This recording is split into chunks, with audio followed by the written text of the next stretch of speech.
Hello, everybody, and welcome to Taking Control, the ADHD podcast on rashpixel.fm. I'm Pete Wright, and right over there is Nikki Kinzer. Hello, Pete Wright. How you doing, Nikki Kinzer? I'm doing good on this rainy day. It is a rainy day, but we are warmed by the light of ADHD Awareness Month. Yes, we are. That's a great way to put it. That's right. It is the warm glow that ignites our passions. It's very exciting. We're right in the middle of it as we record this. What's the latest news?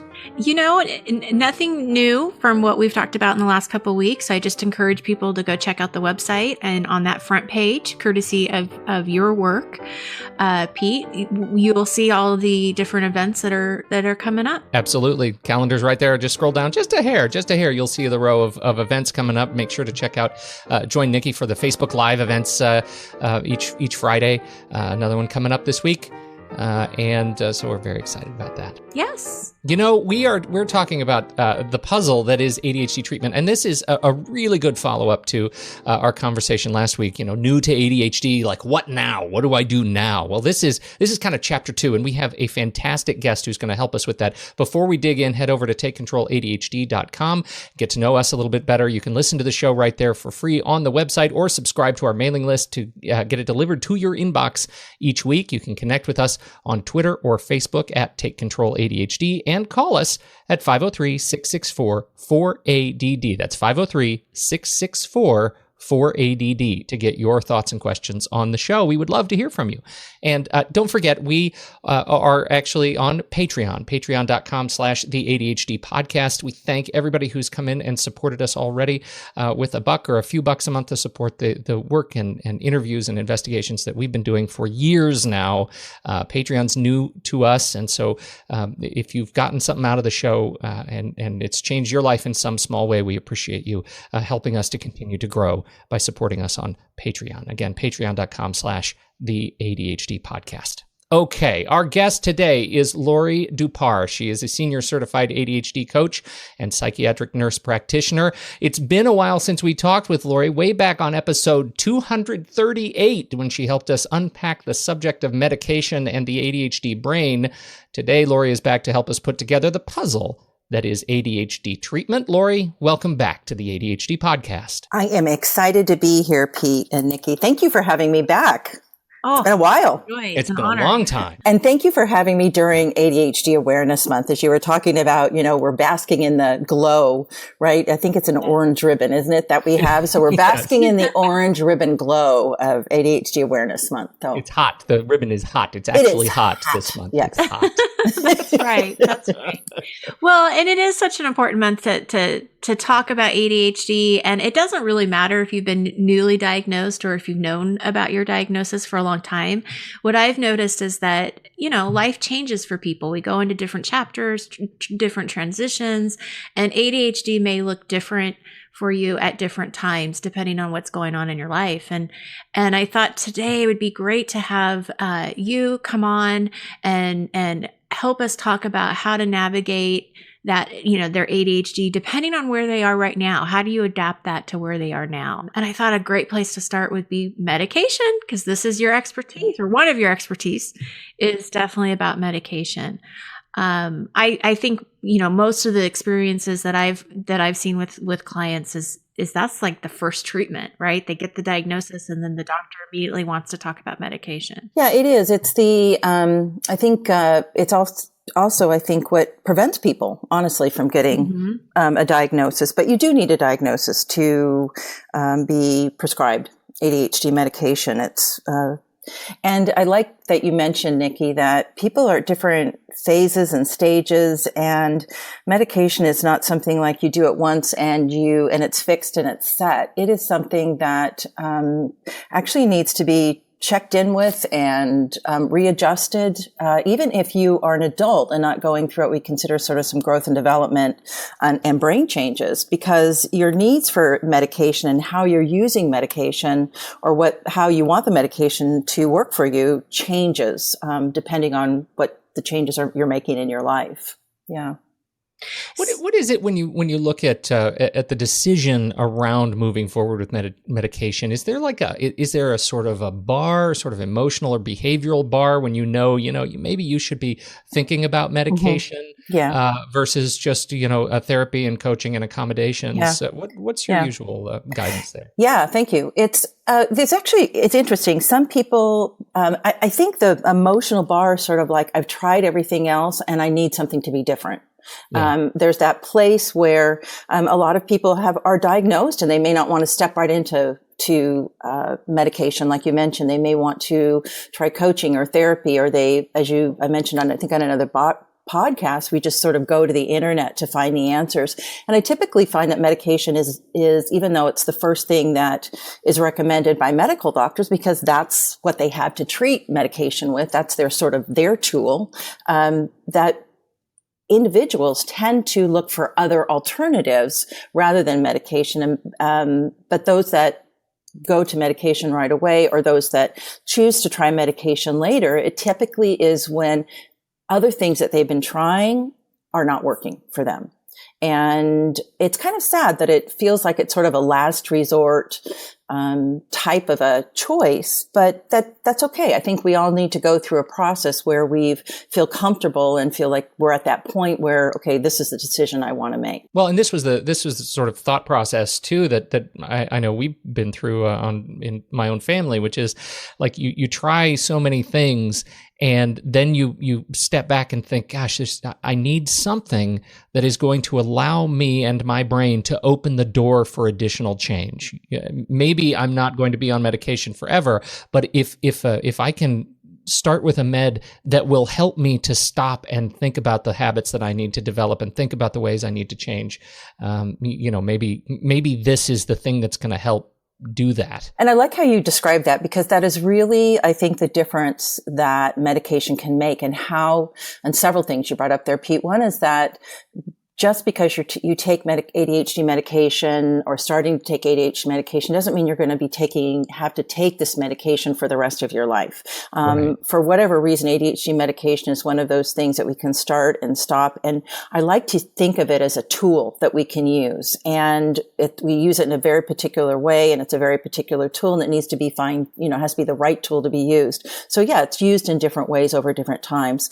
And a lot of people are trying to create new habits, or trying to create some focus to be able to create new habits. And medication can help so much with those types of things. It can just sort of help you get over that hump, so you can start to experience, even small successes and changes, which then are motivating and can keep you going.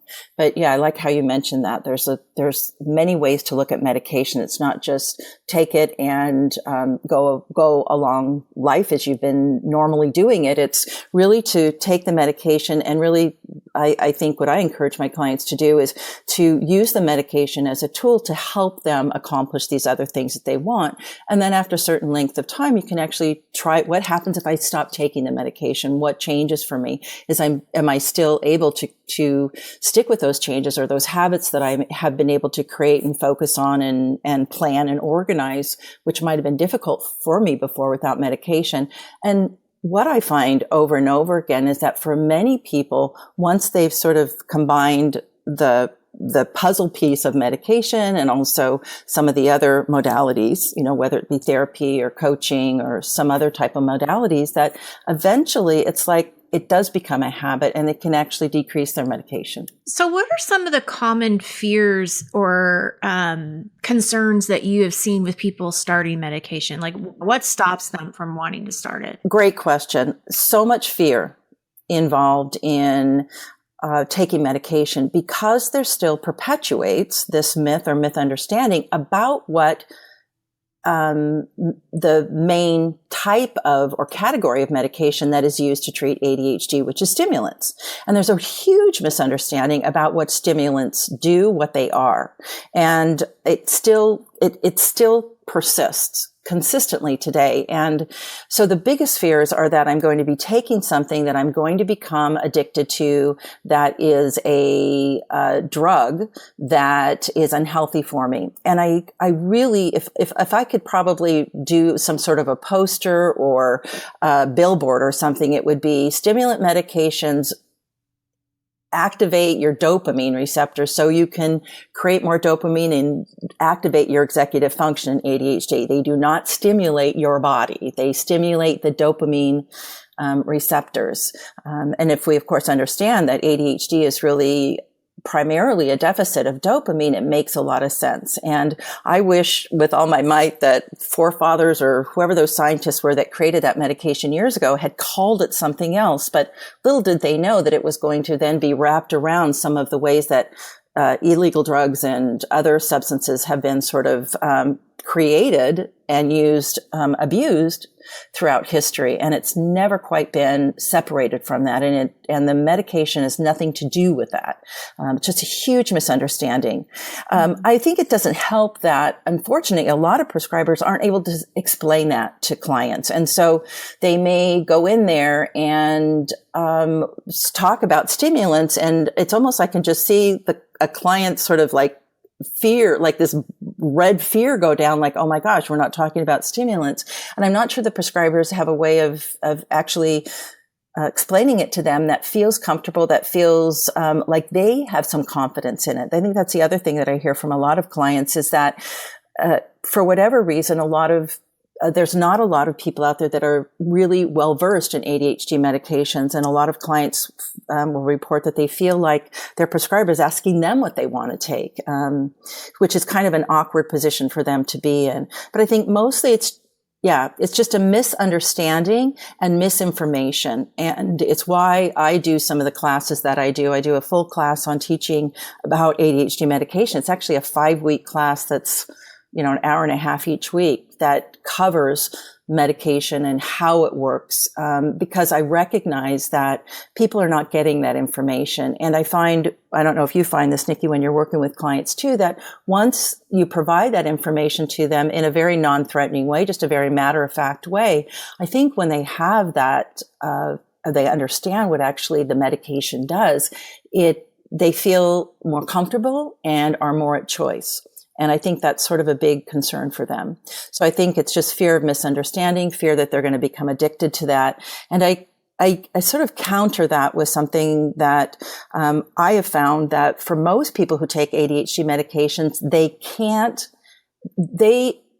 part of my coaching is actually spent trying to help them remember to take their medication, creating systems to help them take their medication. And it's sort of the anti-behavior of an addict. Right? Yeah. Someone who's addicted to something doesn't forget to take it the next time.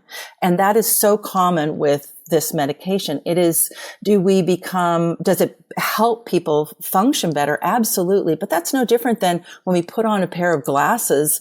Do we become addicted to the fact that this lens sort of helps us focus? No, we just know that it helps us perform better. And for whatever reason, wearing glasses and correcting our vision is not a problem, but it's really the same thing that's happening with the medication. It's just, but people may not understand that particular type of analogy. That gets into a misnomer I think I've heard in the past, which is that ADHD meds somehow build up in your system.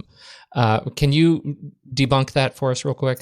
Well, I guess debunk it is like, no, they don't. Might you have to adjust the dose? Absolutely. There's all sorts of things that go into making sure you have the right dose of ADHD medication. And it's not just about it, and it's why that you need to sort of revisit the medication to see if it's working. So I think there's sort of this myth that when you start out, oftentimes when people take their first dose of a ADHD medication, which by the way is actually sort of the gold standard of knowing, do I have ADHD or not?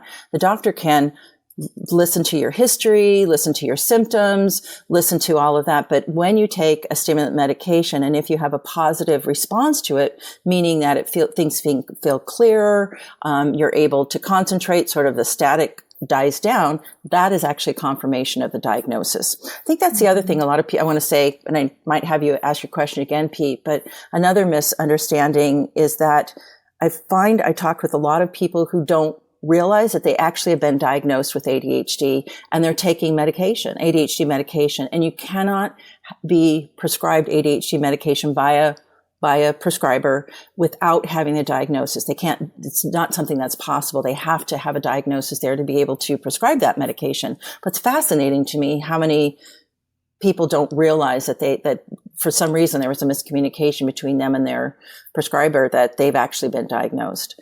That's interesting. Yeah, it is. I'm fascinated by that. So I wanted to make that point because that's something that people may not realize. Ask your question again, Pete. I apologize.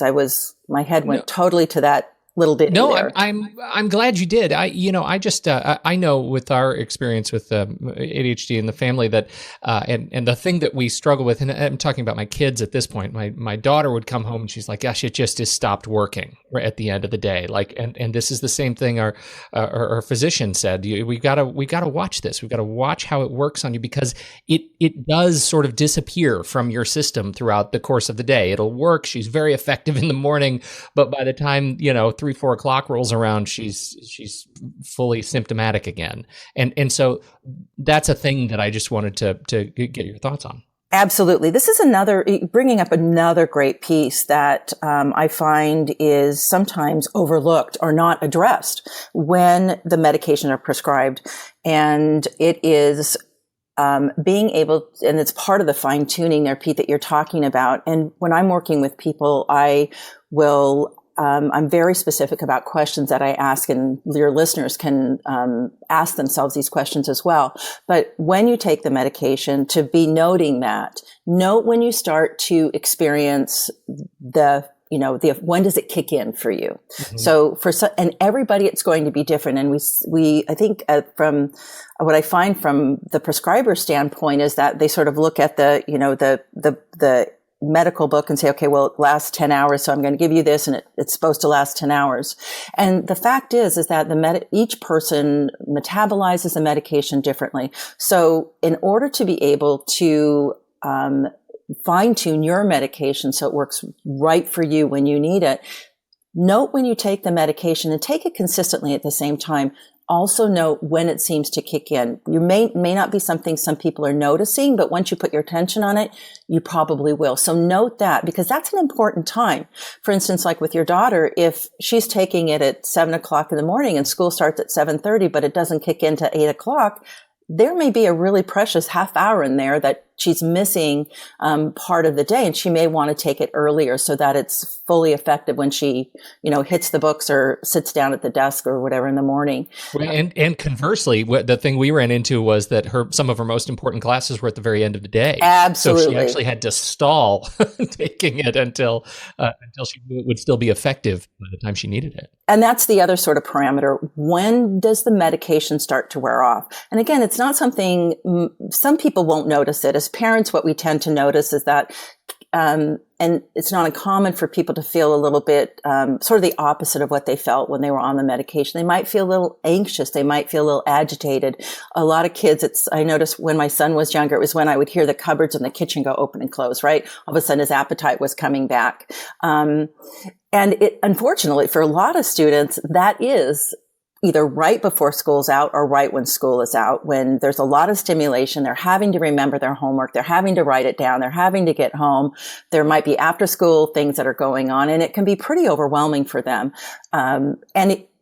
If you know those parameters, like you're saying with your daughter, you can either adjust when she takes it. For instance, her first classes might be PE or band or something like that, where she's naturally engages in those, and she doesn't need the medication to help her hold her attention or focus on that. And maybe her more significant classes like math and English or something at the end of the day, where it really benefits her to have the medication fully active in her system. But I think with kids especially, and if it's like for your daughter, if it's wearing off about that time, our kids are really, they sort of live a life where it's not just 8 hours. They are doing homework. They're doing other things that extend into the evening. And I think for a lot of families and a lot of students, they may not, again, be getting benefit from medication because it is wearing off. And doing homework is one of the most difficult things for most kids with ADHD. It's not interesting. It's not exciting. And a lot of people may not realize that you can take a smaller dose or even a shorter acting dose of your medication towards the end of the day that what I call dovetails into that time period so that you can get the benefit of the medication, but then it's worn off by the time you go to sleep, which actually sort of goes back to one of your questions. One of the biggest fears, what I notice is that most physicians or prescribers, when they're setting their clients off, and what I hear is that watch how much you're eating and if you're sleeping or not. And by monitoring when you take the medication and when it wears off, I really think it helps people to recognize whether or not that medication is still active in their system at bedtime. For most people actually who are on the right dose of the medication, the right timing, the right type of medication, they are actually sleeping better than they ever had. And it brings up the point also that typically, especially with children, until they've been diagnosed, we're not really paying attention to how they're sleeping, especially if they're the type of sleeper that just sits in their room and sort of, twiddles their thumb, basically, which was what my son would do. He didn't get out of bed. I didn't know he wasn't sleeping, but yet when I would make his bed, or change his bed, and he shared a bunk bed with his brother, I'd look up and there'd be all sorts of little things picked at and wallpaper peeled off. And I'm like, this kid is not sleeping at night. But yet he wouldn't get out of bed. And I know some kids do, and that's how parents know they're not sleeping. But ironically, when we start asking kids, okay, well, how are you sleeping? Because that's what we remember the doctors asked us. And the kids might say, I'm not sleeping well. Well, they've never been sleeping well. We just never asked them. Monitoring the medications in this way or knowing when the medication wears off, I think gives a lot of parents and also individuals a little bit of confidence that, okay, it's not going to interfere with my sleep, so to speak. Something that I keep going back to is when at the very beginning of our conversation, you guys were talking about, this doesn't have to be something that you do forever, that you might be able to take the dosage down or change the dosage. But my question then is still, if you feel like this is a tool that's working for you, it's okay though for you to take this medication for the rest of your life. Like there isn't anything bad about that. No, absolutely. Absolutely. When we're treating anything typically, and ADHD is sort of unique in this way, where it's a treatment that you can take and not take because the medication is more of a tool. For some people, like you're saying, if you, or I use the analogy, for instance, of eyeglasses, we wouldn't necessarily expect, unless there was some other treatment, for someone to stop wearing glasses. And there are certain times, for instance, that you want to wear, like for me, I have to wear, bifocals, and I take them off and on depending on when I need them. ADHD medication, some people will use it the rest of their life every day, and there's absolutely nothing wrong with that. There's no harmful effects from that. In fact, we find that people that take it consistently every day actually do better. And it's not just young kids. And I think that's another fear, is that we fear that maybe we're going, like we've talked about, the kids are going to become addicted. But we've actually realized that kids that are treated with ADHD medication, where they're actually experiencing that positive benefit from it, are much, much less likely to start experimenting with other substances later on. So I don't think that there's a right way or wrong way to do this. What I really want to reinforce to people is that it's a tool that works for you. Sometimes it's a tool you're going to want to use every day. Like people put glasses on every day. That's just what they do. For other people, maybe they just need to put their bifocals on when they're doing a particular type of task, and that helps them. It's unique in the ability to be able to use it for each person in whatever way works for them. That's not very common with other types of medications, or certainly other types of mental health disorders, which is what this is. Even though I don't like to say that, that's what it is. Most other types of disorders in our body, we have to take something that's consistent. But ADHD medication, we really can use it as a tool. And for some people, that's an everyday thing, no problem. And other people, it's using it maybe once a week for a particular task. For some people, it's using it in the morning because that's when the tough time is for them to be able to organize their day. It's very, very unique. And I think that also makes people feel much more comfortable with it, knowing that they can personalize this to what works for them. I think that we really undervalue being in control with ADHD. And I think knowing that we have that sense of control, or we can have that sense of control over the medication and how it works for us and how we want it to work, is really reassuring for a lot of folks. Well, we will definitely put in the show notes your class. Do you offer that periodically, or how does that work? I actually offer that usually once a year. In May or so, I offer it. I do have it recorded, so people can still get the class recorded, but I do offer it live every year. I think in May, I offer it on a month that actually has 5 Mondays. I know that's random, but that's how I do it. No, it makes sense. It makes sense. Because people are like, oh, okay, I can totally commit 5 Mondays, but if I spread it over 2 months, it seems somehow it seems so much longer. But yes, absolutely. It's a really great class, and it's full of everything from how your brain works to what's going on in the synapses. And so that when we start talking about what the medications do, which is especially the stimulants, what is it that they're actually doing? And I've even had 10-year-olds on the class who have started taking medications, and they have written me and said, oh my gosh, Coach Laurie, it's great. I understand now what a medication does, right? So it's really rewarding. What a great service too, because people need to have that information. It's not out there. And so it is not out there. And I wish it was. I so wish it was. And I know it's not.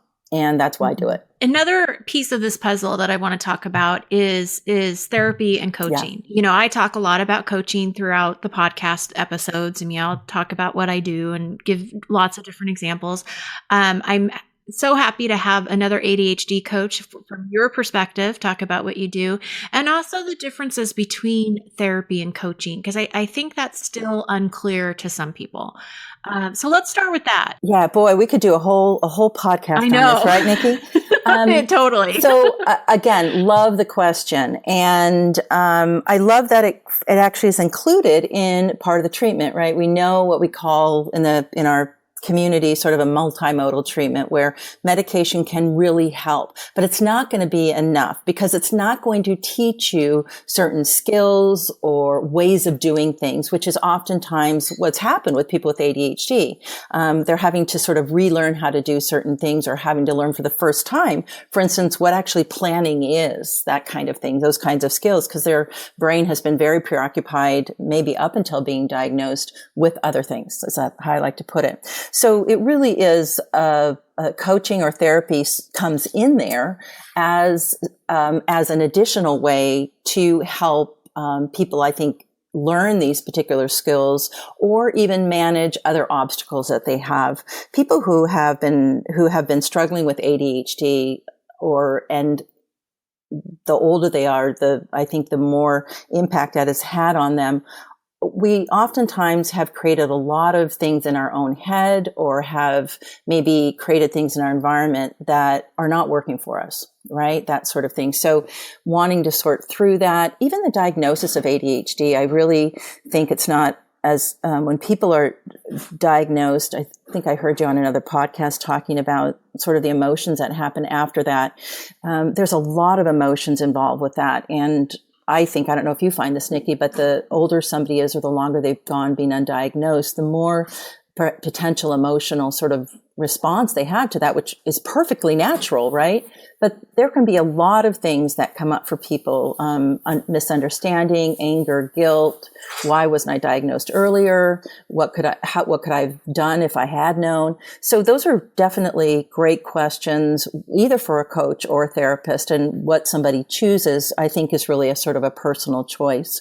I think the difference between, and again, I'd love to know your feedback on this as well, if there's something to add to it, is that the therapeutic model tends to go back to the origin of the origin of the wound, is how I look at that, and want to sort of heal that or solve that, and has a perspective that needs to be healed or solved in order for the person to move forward. to be able to move forward in their life, or to be whole, or to be productive. And coaching really takes a very different approach with this. It's one of the reasons why I went from the therapeutic model to coaching model when I discovered it, is because sometimes you can't always fix exactly everything, right? If you break a bone, you're going to have a break in your bone. It may heal, but there's always going to be that scar there. But that doesn't mean you can't get up and walk and improve your mobility or your activity from a physical standpoint. And I think that there's a bit of that in coaching where and I don't know if you hear this, I hear it a lot, where people have been struggling so much with the challenges of the ADHD that when they're diagnosed, they want to just move forward. And they are so ready to do that. And it's with the understanding that there may be some old, I don't want to say wounds, but old emotions and old feelings, which are natural to have. That's normal to have those, but it doesn't mean it has to keep them from moving forward or creating the changes in their life that they want to. So I think that's one of the differences. I think therapy sort of goes back to the wound and has a perspective of needing to heal that in order for somebody to move forward. And coaching sort of takes the person where they are. And if our clients are saying, you know what, I know this goes way back for me, and it's impacted me in many, many ways, but I want to move forward. We as coaches trust that the client has a sense of who they are and will move forward with them. So we don't need to necessarily go back. Although, certainly dealing with emotions is not something we don't do as coaches. We do. The other thing that I think makes a difference, and I don't know if you and Pete know that I'm actually have my own training program now. So I've just been talking with the students about this particular aspect, the difference between therapy and coaching, mostly because people are going to want to know, sort of like you're asking me now. Mm-hmm. There's also, I think, one of the biggest differences, I think, in coaching and therapy is that as a coach, we call it partnering with the client. What that really means is that we bring as coaches an expertise in understanding the challenges and obstacles that somebody experiences with ADHD, what's happening in general with people with ADHD. And that's our expertise. Our expertise is not in what the client should do, what works for them, what solutions they should try. We don't approach it from that. What we recognize is that the client is an expert in who they are, and the role of the coach, we bring that our expertise of understanding the ADHD. They bring their expertise in who they are. They're the only ones that really know what goes on exactly in their life. And we bring that together to help the client discover their own solutions, which we trust as coaches are there. They just have maybe not realized that they're there. There's sort of that piece of it. So I think this partnering where we are not necessarily coming as an expert and telling clients what to do is very different than, again, a therapeutic model where there's much more perhaps suggestions on try this, try that. We need to heal this wound. We need to, in order to move forward. What do you think about that, Nikki? Well, I think very much the same way. The way that I explain it is I'll tell people that coaching is more of a hands-on approach than therapy. We have a lot of contact. I have a lot of contact with my clients in between sessions with text messages and emails, and you don't typically have that with therapists. Definitely a forward approach. I totally agree with you. It's not that you take the emotions out of coaching because they're there. I mean, they're absolutely there. So what I tell clients is that I'm listening for those limiting beliefs, and I'm listening for those things that might be stopping them that they're not aware of, and bringing that to their attention so they can see that. And I like the way that you say partnering, because that's very much what we do is I may give an idea or a strategy, but I always tell them, go into it with a mindset of curiosity and practice and tweak it and do what you need to make it your own and not be tied to the outcome. Because it can look different for anybody. There's just no right or wrong way to do something. And I find too that, and this may just be like recently, I don't know why, but, you know how it's just weird how the universe works. And sometimes your clients will have a similar issue that they're all dealing with. I don't know why that happens, but there's this acceptance that I'm dealing with a lot of my clients right now of accepting ADHD as it is and not feeling like you should be doing something because somebody else is doing it and comparing yourself to other people, but really giving them the education, like you said, the expertise of this is your brain. This is how you're going to naturally think. And that's okay. You don't, Pete said this before too. You don't have to fit into somebody else's normal. So there is a lot of education piece to that.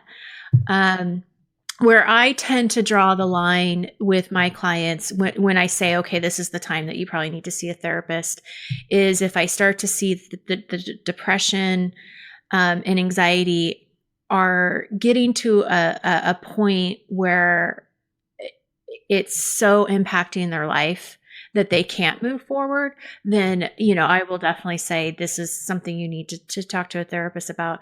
I'm also personally not very comfortable with talking about relationships. And so what I'll do is I'll talk about it to an extent, and then I will let the client know, this is probably better for you to go talk to a marriage therapist, or I'll recommend them to see Melissa Orlove's book, because that's just me personally. It's like I can touch on it to an extent. So I think it's per coach too, because you will talk a lot about medication and I don't. Like that's not something that I talk a lot about either. So I think it's kind of per coach as well as per ADHD client. Yeah, I think that's where sort of the partnership piece comes in, is that it's each coach there is a different fit for each person and the strengths of the coach. And we do tend to attract, I think, clients that, are either very similar to us or going through something similar. I know exactly what you're saying. I mean, we could have a whole nother discussion about that, but it's sometimes uncanny, right? How that happens. Yes. Yeah. And I do like the distinction that you made. And I just want to sort of underscore that. I always tell the students when I'm training them that coaches are never to work with somebody that they're uncomfortable with. And each coach, my background brings with me a different set of strengths, a different set of experiences and expertise that expands some of the areas that I'm comfortable working with. However, coaches are trained to be able to know what their limitations are, and just like you're doing, to be able to refer, to suggest another professional if they would be able to address another area better. I think there is that very important distinction that a coach is not for you if whatever it is that you're experiencing, what I sort of use as a clinically, like it is so incapacitating, as you mentioned, the anxiety, depression, is you cannot move forward. Then It is time to go and see a therapist, because with a coach, what you're going to be doing is actually taking those steps. And some people don't have the energy to do that. They really do need to spend time in therapy, healing some of those things. They are not areas that they can actually move forward with. They're so heavy or cumbersome for the person that they actually need to be looked at for a while before they can actually move forward with them. That's a really great distinction. And I like that you're making also the point that because coaching is a fairly new profession and a lot of people don't understand sort of how coaching works. I like the comparison that you do, that coaching is more than just really the therapy. We aren't just meeting with someone once a week. We're doing all sorts of other types of support or contact with our clients throughout our work together, which is, I think, very different. Another thing that I always want to make sure I'm putting out here, because I see that it's a very misunderstood concept. Just recently, I was reading an article and I was shocked to read that there was still this perception that coaching isn't regulated. It is a regulated profession. And whenever you're looking for a coach, we have a organization called the International Coach Federation that's been around for about 25 years. And it's the largest regulating body of coaches and they set the ethical standards and competencies for what coaching is, ask if your coach is credentialed, ask what their training is. Because it's a new profession, it hasn't sort of reached that place where there's a licensure where people cannot say they're a coach unless they have reached this particular level. I truly believe we'll get there, just no different than the therapeutic profession has or the medical profession has. There was a time when therapists didn't have to take a licensing exam, or nursing certainly didn't have to do that years ago, not too many years ago, but we'll get there. But there is a regulating body. So know that when you're working with coaches that ask about those things, because people can sometimes say they're a coach, but they may not have actually been through the type of rigorous training that is upheld to be the standard of coaching. Let's pivot a bit to self-care. We've been talking about talking about these heavy things. Yeah, let's lighten the mood a little bit. Yeah, self-care. Yeah. One of the things that I hope I want to bring up. So when it comes to self-care, I love this question because people ask me. We were talking about medication, super important. Coaching, super important for people who want to. And I love that sort of do things differently. I mean, coaching, we help someone understand how their brain works so that they go, oh my gosh, no wonder that wasn't working for me. I can do it this way. It totally works. Why not? Let me do it. Right.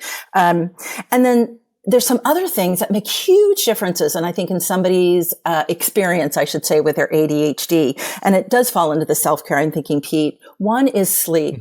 I feel sometimes like I'm the sleep police. And I'm a big believer that if we didn't need sleep, we would have evolved out of it years ago. And if there's one thing I have my clients do, if they really want to experience an improvement in their brain style, and especially if they are deciding at the time not to do medications, they must sleep. They must sleep. And that is such a hard thing for a lot of ADHD clients to do because our brains get really busy. We are up all night. Nighttime's a time when we can get a lot of things done because it's quiet. But when we don't get that sleep, even if we shift that an hour here or an hour there, it's basically like creating jet lag in our system. It impacts our ability to think, to concentrate, to focus. It is huge. So anything you can do to sleep, focus on that. It's going to make a huge difference. Do you find that, Nikki, or Pete, yourself? Oh, absolutely. Okay. Well, and as a coach, that those text messages, part of that is reminding them, are you working on your evening routine? How's that going? And that those little subtle reminders of how important that sleep is. In fact, I just texted somebody today because I was confirming our appointment this afternoon, and she said, she wrote back saying, I've only had 3 hours of sleep. I'm kind of wondering if I should take a nap. And then first thing I said is, your sleep is most important. We can reschedule. Yeah. I tend to forget too that for living with ADHD, one of the things that's so difficult is making transitions. It's hard to make transitions. Yes. That includes going from wake to sleep, or in particular, sleep to wake. That is just another transition that you have to deal with. And it's hard to do. It takes practice. It takes attention. It takes, thinking about caffeine. It takes thinking about sugar. It takes thinking about all these things to make transitions smooth. Yes. I remember sleep is probably the second biggest thing that I talk about with clients. And it's fascinating to me because I love sleep, and it's very frustrating to me when I can't get any sleep. But I always interesting to me when people say sleep is boring for them with ADHD. It's truly boring. I think you're exactly right, Pete. It's about this transition from activity to sort of not doing anything. That can be difficult. So each person has something that's very different that might interfere with their sleep. And what I found, just sort of as a very, very practical approach, is to focus on what time you get up every day and make that absolutely consistent, because that is going to set the tone for the rest of your day, for the way that your body responds to food, when it responds to being thirsty, when it responds to elimination, all different kinds of things. So when I'm working with clients over the 15 years I've been doing this coaching, I've tried everything to try and help clients get into a regular sleep pattern. And I found that if they focus on getting up at the same time every day, and that includes the weekends, because a lot of our clients are sort of I don't want to say cheating on the weekends, but that's when they might be just having these huge nap fests, right? And then they start Monday and can't figure out why things are all thrown off again.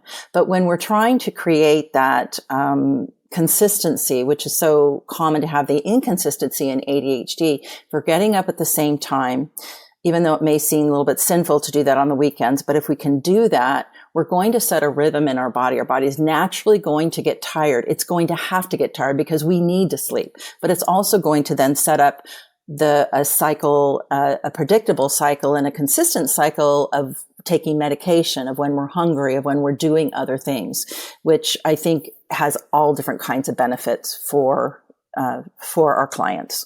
Well, and the number one benefit is, darn it, you feel better. Right. Once you get good at it, you feel better. Yeah. Like, that is the number one sort of reinforcing behavior. That you feel the better? reward. Yes. A client just told me the other day that they have this app called Sleep Cycle. And the way that it's helped him is it monitors what type of sleep you're in and will tell you when is the right time for you to wake up so you're not so groggy. Wow. And so I haven't checked it out, but I definitely think it's worth it because he said for him, he actually had to get up earlier, but he got up earlier and felt better and didn't feel so groggy because he was waking up at the right time. Right. Yeah. Our body goes through different sleep cycles and there's certain deep sleep. If we're waking up at that time, yeah, you're right. Yeah. So check that out. Sleep Cycle. Thank you. Okay, Pete. Got now it. we can talk about. Well, now I want to talk about vitamin D, but I do want to mention, since you brought up an app, there are a number of apps that allow you to do this, and the better ones actually have motion detectors that are built into them. Sleep Cycle actually uses your phone's accelerometer, but one of the things you can tell when investment in this is reaching sort of a fever pitch, because Apple just bought a company that develops devices that help you track and maintain better sleep, and so we're going to be seeing more of these kinds of devices. So look for the ones, you put them under your mattress, under your pillow, and they will help you really monitor your sleep. I think sleep is one of those mysteries of our lives, and the rest of the animal kingdom, where there's obviously we can talk about the benefits of it, but I think that we don't really fully understand the full benefits of it. And if Apple's investing in it, I mean that's every stamp of approval I need. Something. That's right. Yeah. Okay. So go buy your stock. Right. So you wrote a blog post about the importance of vitamin D in ADHD. Let's talk about that. Well, yeah, I would happy to go into it. And I know we had a little talk before we got on the call, and it's something that sounds like you've had experience with. So I want to hear about your experience as well, Pete. But I was I've lived in about 15 years in sunny climates. I lived overseas in Australia for a few years and then moved down to the middle of California in Sacramento. And I was really feeling low mood, low energy, and thinking it was just the fact that I was, starting a new business. I had 4 kids, all that kind of stuff. And I would go in and my doctor would, take the blood test and say, oh, your vitamin D is low. And I'm like, what? I live in California. I don't even have to be in the sun to be in the sun. And when I started, and then apparently got super, super low. And I think just because I'm kind of embarrassed to say, just desperate. I said, okay, fine, I'll take it. And I was at that point of needing to take something prescription. But the difference it made was incredible in my energy, in my mood. And I'm looking at this and, I'm a medical and mental health professional. So I was a little bit embarrassed not to really understand this, but I was a little bit comforted by the fact that the vitamin D is something that we're just finding out even more about in the medical community. And it's not, I think I was saying to you, Pete, earlier, it's not just like replacing or taking vitamin B. Vitamin D, we call it a vitamin, but really is a precursor to hormones, which activate all sorts of different systems in your body.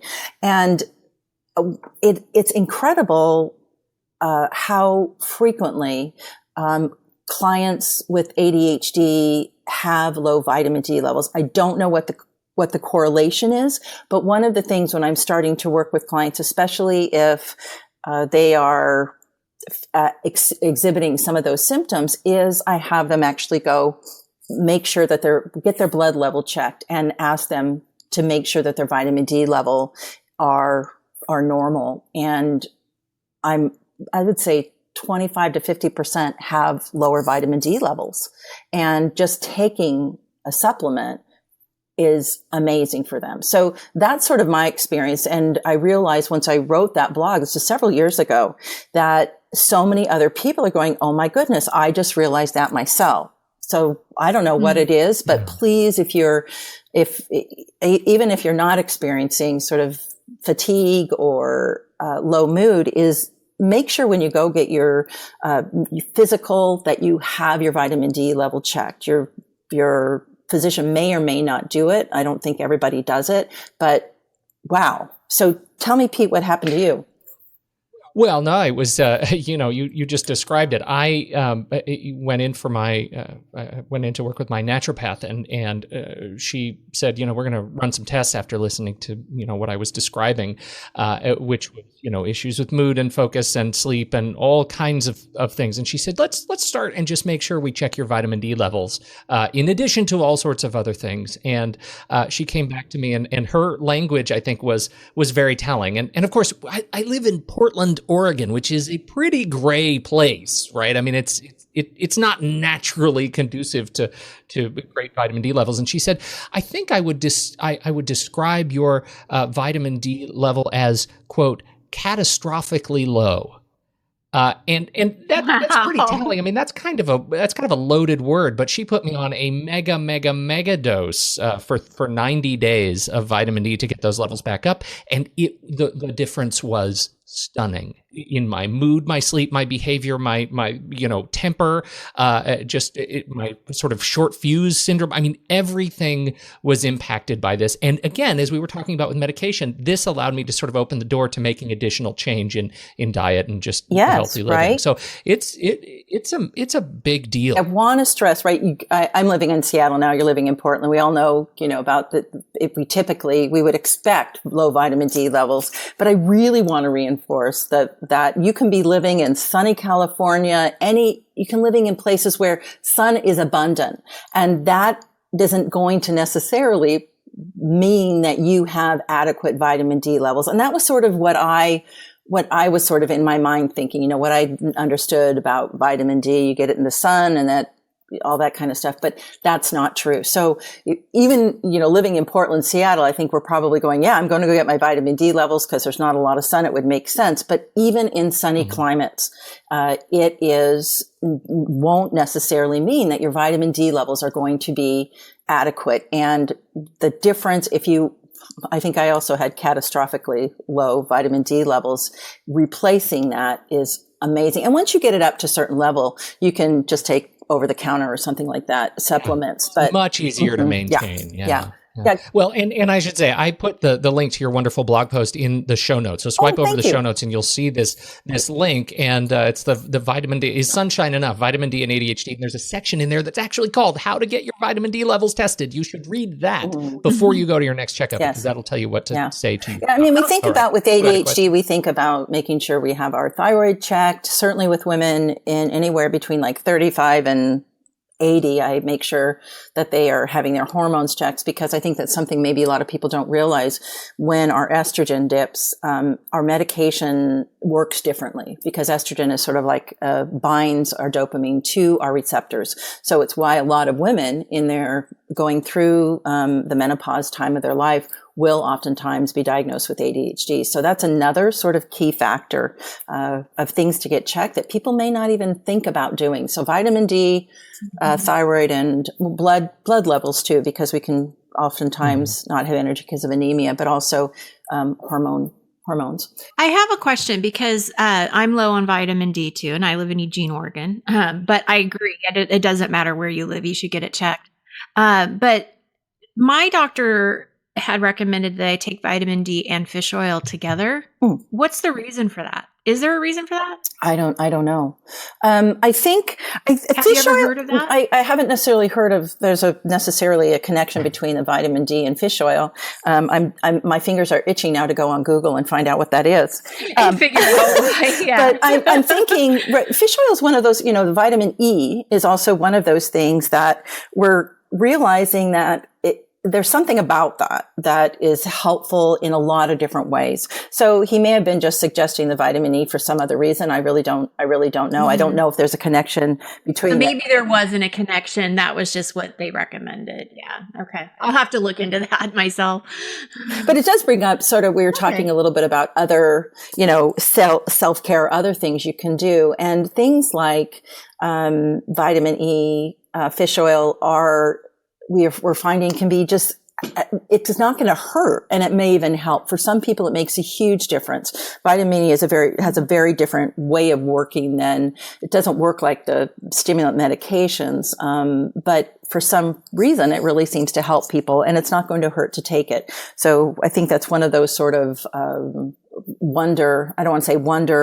supplements that people are adding to their routine because it couldn't hurt to do that. Right. And if it makes them feel better, I mean, then, hey, go for it. Yeah. There's a few other, vitamins that people always ask me about. What should they be looking for? And one of the things that I always want to make sure that I think we want to make sure that if we are taking medication and we're adding some of these other supplements to it, that we are very, very clear with our prescriber that we're doing so.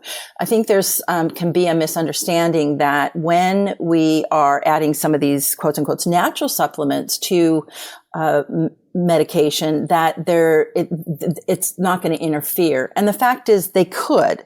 So I really encourage people, if you're using multiple types of treatment modalities, to make sure that whoever is sort of overseeing your particular care or treatment, that they are aware of the different types of alternative treatments or medications that you're taking. I think anything that we put in our mouth, right? Let's face it, we're hoping for some sort of result. So that includes vitamin D, that includes fish oil, but other things that people that we read about consistently wanting to make sure that we have adequate levels of are things like magnesium and iron and zinc, along with the omega-3s. And people say, well, what dose? And it's one of those things that you can either research it or you can look on the bottle what it is. But just know that when you're combining those things, it's not, they work, they do combine in your body, and make sure that your medical provider knows,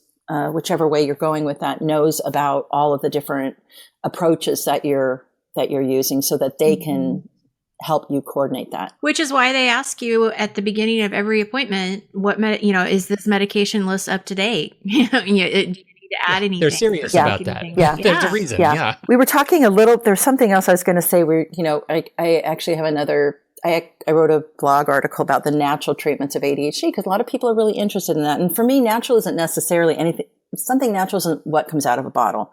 I just have this sort of thing about that. But there are a lot of things that people can be doing that really, really improve their ADHD. You were in the middle of like ADHD Awareness Month, and you are promoting the conference that's coming.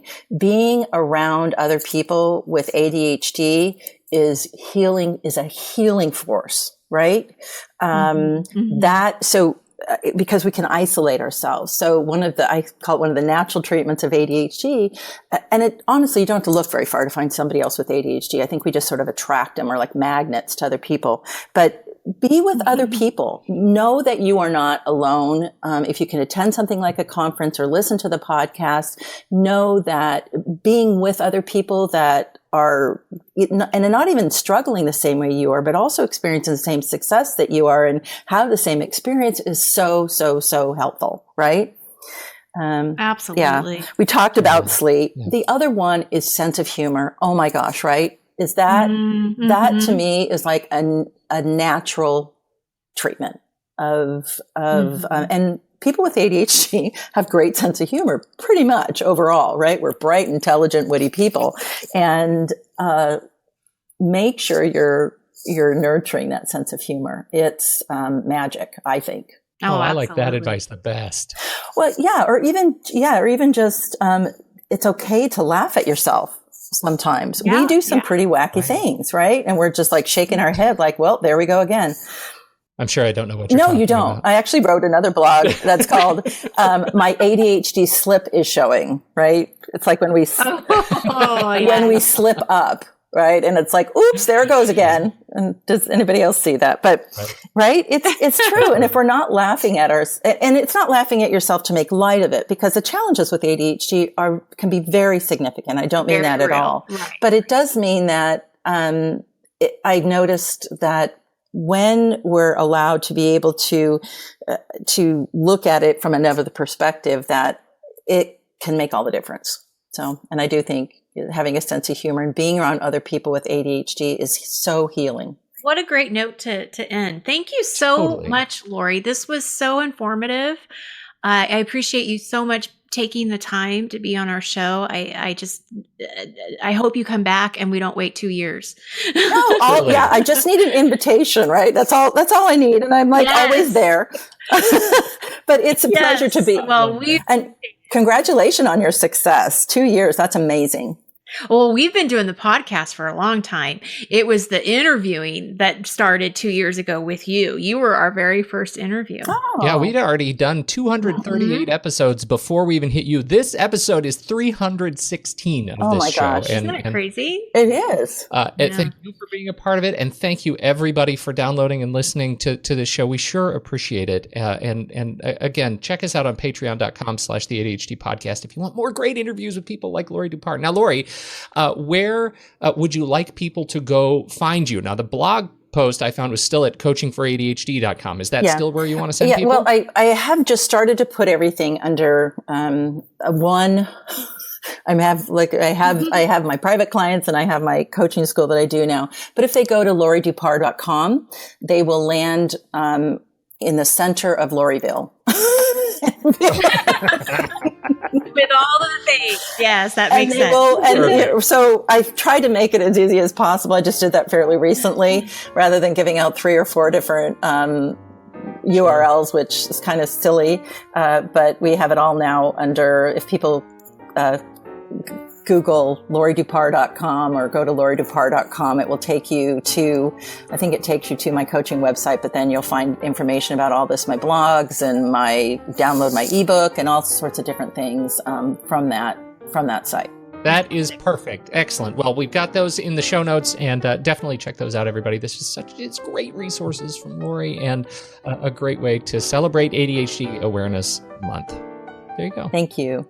Thank you. Thank you, everybody, again, for downloading and listening. On behalf of the great Laurie Dupar and Nikki Kinzer, I'm Pete Wright, and we will catch you next time right here on Taking Control, the ADHD podcast.